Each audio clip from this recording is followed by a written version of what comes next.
Welcome to The Explainer. Today, we're going to tackle a really challenging topic, metastatic spinal disease. For anyone in this field, knowing how to approach this is absolutely critical. We're going to walk through a clinical framework that will help clarify the assessment, simplify those tough decisions, and lay out the modern treatment strategies. Okay, let's dive right in. The first thing to understand is the clinical reality. The spine is by far the most common place for cancer to set up shop in the bone. And as you can see in this MRI, this can lead to some really serious compression of the spinal cord, a situation that, believe me, demands urgent and very precise medical intervention. So here's how we're going to break this down. First, we'll look at the scale of the problem. Then we'll get into the nuts and bolts of patient assessment, introduce a fantastic decision-making framework, explore our modern treatment options, and finally, wrap up with prognosis and the key things you need to remember. Let's get to it. First up, let's get a handle on the scope of this problem. Just how common are spinal metastases, really? And which cancers are the primary culprits we need to be on the lookout for? The number is just huge. Up to 90% of patients who have metastatic cancer will have some evidence of it in their spine if you look for it. But here's the key thing. Only about 10 to 20% of those folks will actually develop symptoms. And that's when they land on our doorstep needing help. Now, what's really interesting is that you'll see the same usual suspects over and over again. A small handful of cancers account for most of these cases. Breast, lung, and prostate are the big three, with kidney and thyroid cancers also showing up pretty frequently. Knowing this really helps you start thinking through the possibilities right from the get-go. So, how in the world does the cancer get there? Well, one of the main reasons is this really unique anatomical feature called Batson's plexus. Think of it like a circulatory superhighway. It's a network of veins that don't have any valves, which means cancer cells, especially from the pelvic area, can just travel straight to the spine, bypassing the normal filters like the lungs and liver. Okay, let's switch gears and head into the clinic. When you have a patient in front of you and you suspect spinal mets, a really systematic and thorough investigation is everything. It's how you get the right diagnosis and truly understand the whole picture. The textbook thing you're always told to look for is that back pain that's just relentless at night. That's a huge red flag. But a good clinician digs deeper. You've got to screen for any new neurologic changes. Are they having trouble walking? Are their reflexes off? And don't forget systemic symptoms like weight loss. We also have to be on alert for metastatic hypercalcemia, which can show up as confusion or weakness. That's a true medical emergency. The workup itself is pretty systematic, right? It follows a clear path. It all starts with listening to the patient's story and doing a detailed physical exam. From there, we move to imaging and a full lab workup. Think PSA levels, calcium. But often, the final, crucial step is a CT-guided biopsy, because you really shouldn't be treating a lesion in the bone without knowing exactly what it is. Tissue is the issue. When it comes to imaging, not all scans are created equal. Sure, an X-ray might be your first step, but honestly, it can miss a lot of lesions. A CT scan is fantastic for seeing the bony detail and destruction, but really, the gold standard, the one you absolutely need, is an MRI with contrast. It gives you this incredible, high-definition view of any soft tissue involvement and, most importantly, the degree of neurologic compromise. All right, so you've got your diagnosis confirmed. Now comes the hard part. What do you do about it? This isn't a decision you make based on just one thing. It requires a comprehensive, multidisciplinary framework that looks at the whole patient. This quote really says it all. You can't be a lone wolf here.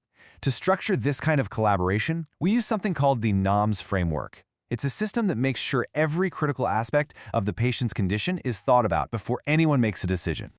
So this table, this is really the heart of the NOMS framework. It forces the whole team to ask 4 crucial questions. N is for neurologic status, which we grade with the ESC scale. O is for the oncologic details. What kind of tumor is it, and will it respond to radiation? M is for mechanical stability, which we can quantify using the SIN score. And finally, S is for the patient's overall systemic health. Can they actually tolerate an aggressive treatment? Let's drill down on that N for neurologic for a second. We use the epidural spinal cord compression, or ESCC scale, to grade what we see on the MRI. And let me tell you, this grading is absolutely critical. If you see a grade 2 or 3 compression, where the tumor is actually pushing on the spinal cord, that's a neurosurgical emergency. That patient often needs intervention, and they need it now. Okay, so once we've run through our comprehensive NOMS assessment, we have a much clearer picture. And now, we can start exploring the modern arsenal of treatments, which are highly tailored to each unique patient's situation. This is a fantastic illustration of just how far radiation has come. On the right, you have conventional radiation, but on the left, that's stereotactic body radiation therapy, or SBRT. With SBRT, we can deliver a really high tumor-killing dose with almost laser-like precision, shaping the beam to avoid hitting the spinal cord. It's a total game changer. Now, on the surgical side, we've got a whole range of tools in our belt. For simple pain from a stable fracture, we might do a minimally invasive vertebroplasty and just inject some bone cement. But for patients with neurologic deficits or an unstable spine, we're talking about bigger surgery, like a decompression to take pressure off the cord, followed by stabilization with screws and rods. And you can't forget, for those really vascular tumors like from the kidney, preoperative embolization is crucial to control bleeding. So, does all this actually work? Well, the evidence is pretty compelling. These modern approaches are incredibly effective. With radiosurgery alone, we can get fantastic local tumor control. And when you combine it with modern surgery, those control rates can be as high as 95%, which is amazing for preserving a patient's function. And finally, we have to talk about prognosis. Now, this isn't about being grim, it's about being realistic. It's about using data to set appropriate goals for treatment so that the intervention we choose actually matches the patient's expected survival. One of the go-to tools for this is the revised Tokuhashi score. It's been used and validated for years.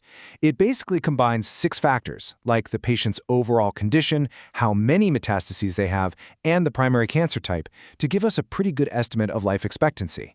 This score is invaluable for helping decide if our goal should be an aggressive, long-term stabilization or something more palliative. And this chart really drives home a key point. Not all cancers are the same. Look at the difference here. A patient with metastatic lung cancer might have a median survival of about 6 months, but for thyroid cancer, it could be 48 months or even longer. This kind of data is exactly what informs that oncologic part of our NOMS framework and helps shape the whole plan. So when you boil it all down, what are we really trying to achieve here? It's about more than just treating a tumor. It's about keeping our patients neurologically intact, giving them a stable spine, getting their pain under control for the long haul, and above all, making sure their quality of life is as good as it can be. And that leads us to a really interesting question for the future. You know, as our oncology colleagues get better and better at treating systemic cancer, patients are living longer with metastatic disease. This is shifting the paradigm. Our challenge as surgeons is no longer just about palliation. It's about providing spinal solutions that are durable enough to last for years, maybe even decades.